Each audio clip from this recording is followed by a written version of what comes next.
musibah terbesar yang menimpa umat Islam sepanjang sejarah umat Islam adalah fitnahnya Wahabi ini. Maka sekarang Bapak Ibu sekalian, mereka ganti kulit, nggak mau disebut Wahabi, maunya disebut Salafi. Padahal paham yang mereka pelajari dan kitab-kitab inilah yang mereka pelajari semua. Jadi Bapak Ibu sekalian, ini sungguh memprihatinkan. Kenapa?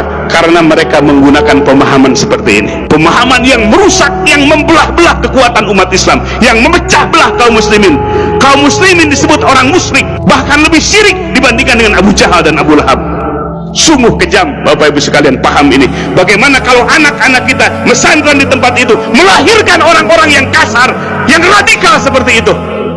Maka oleh sebab itu kita jangan kecolongan. Kita bukan memecah belah umat, tapi mereka yang memecah belah umat dengan kitab-kitab yang dihadirkan dan pergerakan dakwah mereka, terutama di Indonesia setelah Presiden Soeharto lengser. Mereka berleluasa, biaya dana yang besar dari Saudi Arabia, dari Kuwait, dari Qatar masuk ke Indonesia untuk menggerakkan, menyebarkan pemahaman ini. Maka oleh sebab itu Bapak Ibu sekalian, kita sebagai warga ahli sunnah wal jamaah, warga Nahdiyin, punya kepedulian besar untuk melindungi umat dari pemahaman yang radikal seperti ini. Takfirul mukminin, mengkafirkan orang-orang yang beriman. Maka oleh sebab itu Bapak Ibu sekalian, di tempat yang mulia ini, di Yaumil Istimewa ini, bukan tidak beralasan kita mencegah mereka, sangat beralasan, karena kita lihat langsung kitab-kitabnya, bukan katanya kolak wakila, tapi langsung dari sumber-sumber ajaran mereka. Dan terbukti dari poin-poin yang tadi disebutkan,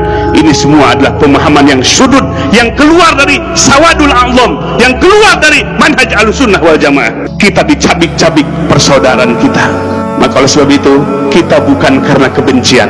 Ingat Bapak Ibu sekalian, bukan kebencian kepada mereka, tapi pemahaman mereka lah yang syad, yang keluar dari sawadul a'zam, dari mayoritas umat ini.